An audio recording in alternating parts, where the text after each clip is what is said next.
A Prefeitura de São Paulo implementou pela primeira vez o sistema de identificação facial Smart Sampa. E isso resultou na prisão de 11 criminosos foragidos. As câmeras do sistema foram fundamentais para a captura de indivíduos procurados pela Justiça. Entre os detidos estavam pessoas procuradas por vários crimes, incluindo falta de pagamento de pensão alimentícia, tráfico de drogas, lesão corporal, roubo, receptação e também homicídio.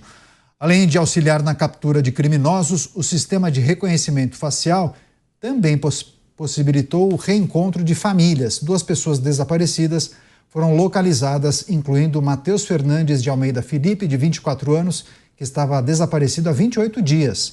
Ele foi encontrado no bairro do Belém, zona leste, a 20 quilômetros de sua casa, em Guaianazes. Segundo a Prefeitura, o Smart Sampa já ajudou a prender 762 criminosos foragidos da Justiça desde a implementação no ano passado. Pois é, a tecnologia ajudando a polícia a localizar muitos criminosos foragidos, inclusive no Carnaval, Rodolfo Maris. Sim, eu queria pegar carona no que o nosso querido Mota trouxe e fazer uma reflexão sobre os estudantes de Direito. Eu sou um estudante de Direito.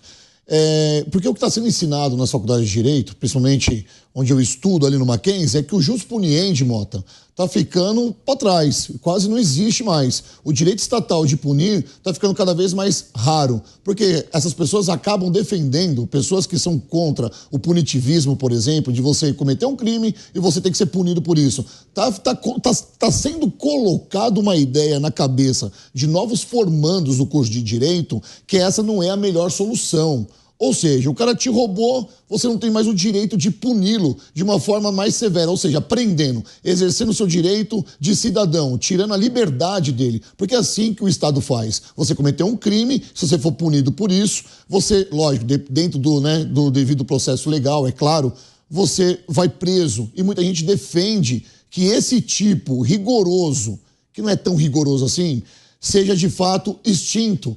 Por exemplo, a gente viu aí um cidadão com mais de 20 celulares. Outro dia foi preso um colombiano que estava ali no bolso das calças dele, juntando tudo, dava mais de 80 celulares. Tem gente que defende que esse cidadão, que é vítima talvez de uma sociedade imaginária, deva ficar livre nas ruas e a gente deve dar leitinho para ele, deve dar pãozinho e deve dar um casaquinho para essas pessoas. Então, não é só o legislador, como você trouxe, que está defendendo uma lei mais branda. É, de fato, novos advogados que saem das suas faculdades de direito entendendo que o cidadão que comete um crime deve ser escutado e deve ser tratado como um anjinho, trazendo sempre a visão do pró-réu e nunca a visão da vítima que sofre, porque normalmente a gente está falando de furto aqui, né? Que a pessoa está no carnaval, pulando, cantando, e no oba-oba a pessoa vai lá e furta o celular. Mas e o roubo que entra na mesma seara? Pessoa que agiu com alta periculosidade, com força, com violência, e o trauma da vítima. Por que nas faculdades de Direito não é ensinado dessa forma? Essa é a grande questão que eu quero colocar aqui, porque eu, como estudante de Direito, eu fico observando a aula e eu falo, meu Deus do céu, o mundo está invertido. Pois é, recebendo as pessoas que nos acompanham pelas emissoras de rádio em todo o Brasil, Rodolfo Maris, comentarista aqui da Jovem Pan News, compartilhando uma experiência, né? Ele é estudante de Direito e trazendo um pouco sobre aquilo que ele percebe durante as aulas, nos debates, as ideias que são difundidas na faculdade que ele estuda. Mota, passo a palavra para você, então. Ele fez um comentário em cima do que você trouxe há pouco, depois eu passo para o Beraldo. Ele está certíssimo, ele foi na raiz do problema. São 2 doutrinas que são ensinadas hoje a partir do primeiro dia dos cursos de Direito, que são o garantismo penal. O garantismo penal diz que todo o processo penal tem que ser focado na garantia dos direitos do réu, do criminoso. A vítima deixa para lá. É lógico que esse garantismo penal ele comporta uma exceção. Se o réu for de direita, aí não tem garantismo penal nenhum. Joga tudo fora. E a outra doutrina que é ensinada, muitas vezes as pessoas não dão o nome apropriado, é a criminologia crítica. Criminologia crítica é uma derivação da teoria crítica criada pelos filósofos marxistas da escola de Frankfurt. A criminologia crítica ensina o seguinte: existe crime de rico e crime de pobre. Você só deve punir o crime de rico. O que é crime de rico? É basicamente fraude financeira e corrupção.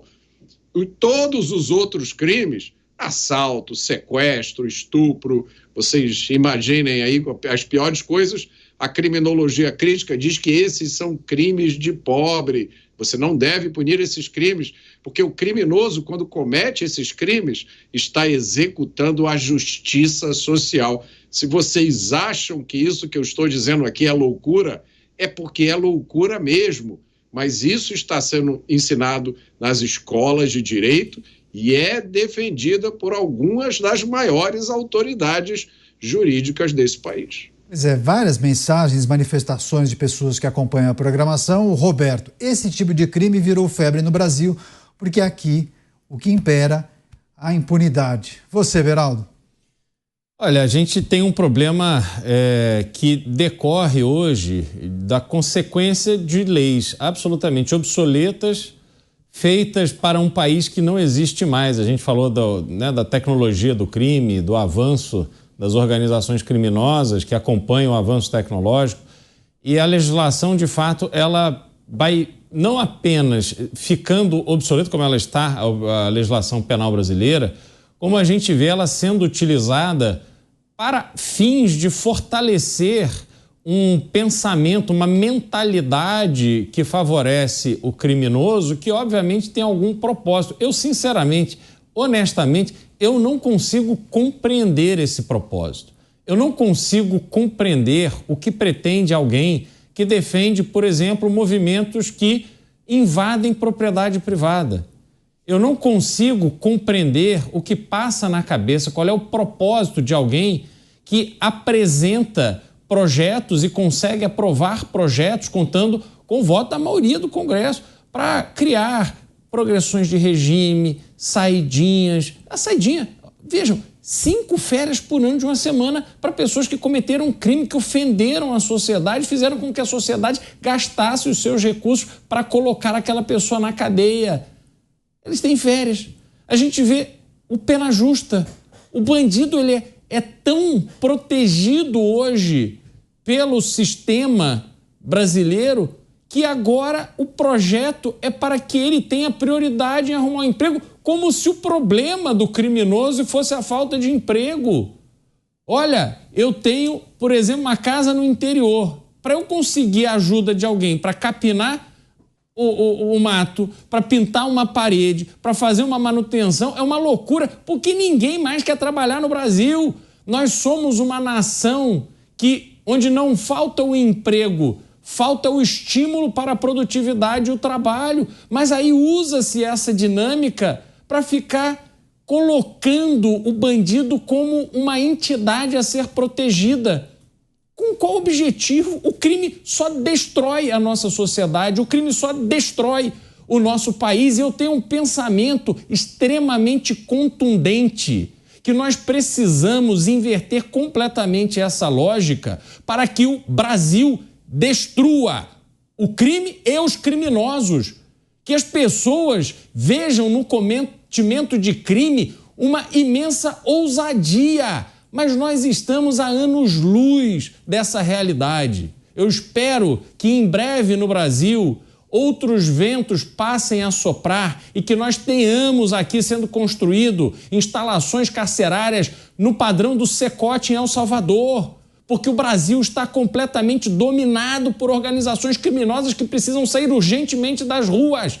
Mas ninguém faz isso. É a romantização do crime com um propósito que só pode ser financeiro, com um propósito que só pode ser eleitoral, mas não há absolutamente nada defensável nos propósitos que levam a esse tipo de iniciativa para proteger bandido. Pois é, o Mota mencionou a necessidade da nossa justiça, da nossa legislação avançarem, se modernizarem e justamente acompanharem a rapidez com que a criminalidade, muito dinâmica, acaba se adaptando às mudanças da sociedade para conseguir obter êxito, né?